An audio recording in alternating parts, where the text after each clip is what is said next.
Hey guys, this is Lola from Lola Loops and Stitches, and somebody asked me how is that I close the work for Tunisian when you're done with Tunisian stitches. How is that I finalize and bind off the job? Okay, to do that, all you need to do, I'm going to be working in each of these, let me take this off here, vertical bars.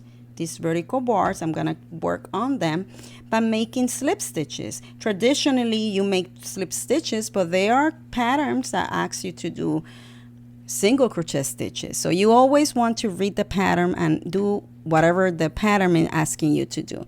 So you're going to insert your hook in between the bar, the vertical bar, yarn over, and complete a slip stitch.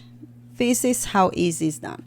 And again, on this one and a slip stitch. Very easy, see?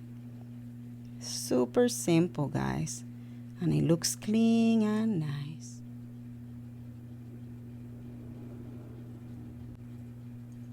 And this is how it's done. Hope you learned something new. Follow Lola Loops and Stitches. Bye bye.